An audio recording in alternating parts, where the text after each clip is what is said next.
আসসালামু আলাইকুম। আজকের এই ভিডিওর মধ্যে আমরা Redmi Note 10 Pro এবং Redmi Note 11 Pro 5G ফোনটির সম্পূর্ণ কম্পেয়ার করতে যাচ্ছি। Redmi Note 10 Pro এবং Redmi Note 11 Pro 5G ফোনটি কিন্তু বর্তমানে একটি সেম বাজেটের ভিতর কিন্তু আপনারা পেয়ে যাচ্ছেন, অর্থাৎ 25 থেকে 26,000 টাকার ভিতরেই কিন্তু এই দুইটা ফোন কিন্তু পাওয়া যাচ্ছে। তো সেক্ষেত্রে আপনার জন্য কোন ফোনটি নিলে সবথেকে বেটার হবে আজকের এই ভিডিওটি কন্টিনিউ করলে জানতে পারবেন। Camera performance, battery performance, gaming performance, অর্থাৎ ওভারঅল যে পারফরমেন্স আছে সব দিক থেকে বিবেচনা করলে আপনার জন্য বেস্ট হবে কোন ফোনটি। তাই অবশ্যই ভিডিওটি কন্টিনিউ করতে হবে। যারা এখনও চ্যানেলটিতে নতুন আছেন অবশ্যই চ্যানেলটি সাবস্ক্রাইব করে পাশে থাকা বেল আইকনটি অন করে দিবেন, তাহলে আমাদের প্রতিটি ভিডিওর নোটিফিকেশন সবার আগেই পেয়ে যাবেন। আর অলরেডি যারা সাবস্ক্রাইব করে রাখছেন তাদেরকে অসংখ্য ধন্যবাদ। তো প্রথমেই কিন্তু একটা কথা বলে রাখতে হয়, Redmi Note 11 Pro 5G ফোনটি কিন্তু বর্তমানে আমরা বাংলাদেশে অ্যাভেলেবেল যেটি পাচ্ছি সেটি কিন্তু চাইনিজ ভেরিয়েন্টের একটি ফোন। তো আমরা কিন্তু খুব শীঘ্রই বাংলাদেশে পেতে যাচ্ছি গ্লোবাল ভেরিয়েন্টের Redmi Note 11 Pro 5G ফোনটিকে। আপনারা হয়তো অনেকেই জানেন যে 6 জানুয়ারি কিন্তু ইন্ডিয়াতে এই ফোনটি গ্লোবাল ভেরিয়েন্টে লঞ্চ হতে যাচ্ছে, আর ইন্ডিয়া লঞ্চ হওয়া মানে খুব শীঘ্রই বাংলাদেশে এই ফোনটি গ্লোবাল ভেরিয়েন্টে চলে আসবে। তো যাই হোক, এই দুইটা ফোনের কম্পেয়ার করতে গিয়ে আমরা সর্বপ্রথম আউটলুক ডিজাইন সম্পর্কে একটু জেনে নিই। Redmi Note 10 Pro প্রোডাকশন হিসাবে এই ফোনটিতে ইউজ করা হয়েছে কর্নিং গরিলা গ্লাসের প্রোডাকশন। পিছনের বডিতে যদি আমরা খেয়াল করি তাহলে এখানে গ্লাস ব্যাক রয়েছে এবং প্লাস্টিক ফ্রেম রয়েছে। আর এদিকে Redmi Note 11 Pro 5G ফোনটিতেও কিন্তু প্রোডাকশন হিসাবে ইউজ করা হয়েছে কর্নিং গরিলা গ্লাস 5, আর পিছনের বডিতে ইউজ করা হয়েছে গ্লাস প্যানেল। তো এরপর যদি আমরা ডিসপ্লের দিকে একটু নজর দিই, দুইটা ফোনে যদি ডিসপ্লে নিয়ে কথা বলি তাহলে দুইটা ফোনে কিন্তু সেম টু সেম ডিসপ্লে পেয়ে যাচ্ছে, অর্থাৎ 6.67 ইঞ্চি সুপার এমুলেটেড ডিসপ্লে, যাতে থাকবে 120 হার্জ রিফ্রেশ রেট। আর এই দুইটা ফোনের মধ্যেই রয়েছে কর্নিং গরিলা গ্লাসের প্রোডাকশন। তো এই দুইটা ফোনের যদি আমরা ডিসপ্লে হিসাবে বিবেচনা করি তাহলে তেমন বেশি কিন্তু পার্থক্য পাচ্ছি না, অর্থাৎ সেম টু সেম দুইটা ফোনের ডিসপ্লেকে ইউজ করা হয়েছে। তো এখন যদি আমরা খেয়াল করি যে দুইটা ফোনের স্পিড আমরা কীরকম পাচ্ছি Redmi Note 10 Pro এবং Redmi Note 11 Pro 5G ফোনটি, তো দুইটা ফোনের আমরা স্পিড একটু দেখে নেই, তারপর এই স্পিড নিয়ে কথা বলবো।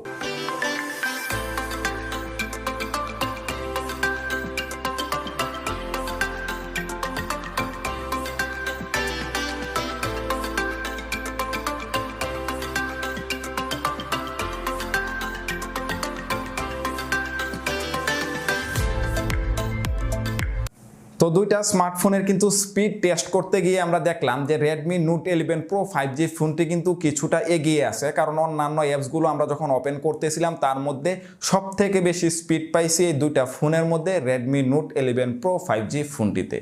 তো এখন যদি এই দুইটা ফোনের চিপসেট নিয়ে কথা বলি, অর্থাৎ প্রসেসর নিয়ে যদি কথা বলি, তাহলে কিন্তু Redmi Note 11 Pro 5G ফোনটি কিন্তু অনেকটাই এগিয়ে আছে, বিশেষ করে গেমারদের জন্য।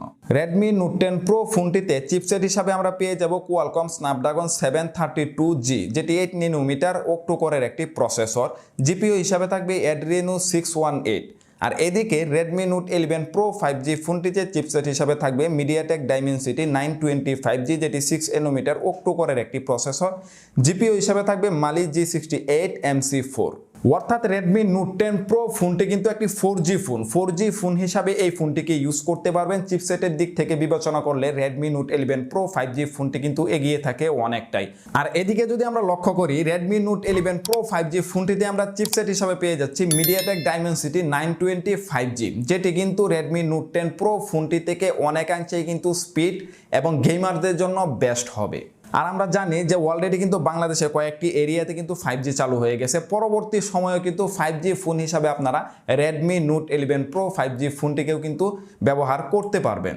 তো এখন যদি আমরা এই দুইটা ফোনের ক্যামেরাকে কম্পেয়ার করি তাহলে প্রথমে আমরা Redmi Note 10 Pro যে ফোনটি আছে সেই ফোনটিতে টোটালি আমরা 4টি ক্যামেরা পেয়ে যাচ্ছি, অর্থাৎ কোয়াড ক্যামেরা সেটআপ থাকছে। তো এখানে প্রাইমারি ক্যামেরা হিসাবে পেয়ে যাব 108 মেগাপিক্সেলের ক্যামেরা, 8 মেগাপিক্সেলের আলট্রা ওয়াইড ক্যামেরা থাকবে, 5 মেগাপিক্সেলের মাইক্রো সেন্সর ক্যামেরা থাকবে, 2 মেগাপিক্সেলের ডেপথ সেন্সর ক্যামেরা থাকবে। তো এখন যদি আমরা Redmi Note 11 Pro 5G ফোনটির ক্যামেরার দিকে তাকাই তাহলে এখানে আমরা টোটালি 3টি ক্যামেরা পেয়ে যাব, যার প্রাইমারি ক্যামেরাতে থাকবে 108 মেগাপিক্সেলের ক্যামেরা, 8 মেগাপিক্সেলের আলট্রা ওয়াইড ক্যামেরা থাকবে, 2 মেগাপিক্সেলের 50mm টেলিফোটো মাইক্রো লেন্স থাকবে। আর এদিকে কিন্তু দুইটা ফোনের ফ্রন্ট ক্যামেরার দিকে আমরা তাকালে দেখতে পারবো যে দুইটা ফোনের 16 মেগাপিক্সেল করে ফ্রন্ট ক্যামেরা আছে, আর মাইক্রো সেন্সর যে ক্যামেরাটা আছে সেটা কিন্তু Redmi Note 11 Pro 5G ফোনটির মধ্যে কিন্তু নাই। আমরা কিন্তু অনেকে জানি মাইক্রো সেন্সর এবং ডেপথ সেন্সর যে ক্যামেরাগুলো থাকে সেগুলো আমাদের ফটো ইমেজগুলো যে ক্যাপচার করে থাকি সেই ক্যাপচারের ক্ষেত্রে তেমন বেশি কাজে আসে না। তো যেহেতু দুইটা ফোনের 108 মেগাপিক্সেল করে প্রাইমারি ক্যামেরাটি পাচ্ছি, তো দুইটা ফোন দিয়ে আমরা কিছু ইমেজ দেখে নিই যে কোন ইমেজগুলো আমাদেরকে কতটুকু সন্তুষ্ট করতে পারে, অর্থাৎ দুইটা ফোনের ইমেজগুলো, কোন ফোনটার ইমেজগুলো কতটুকু ন্যাচারাল হয়ে থাকে।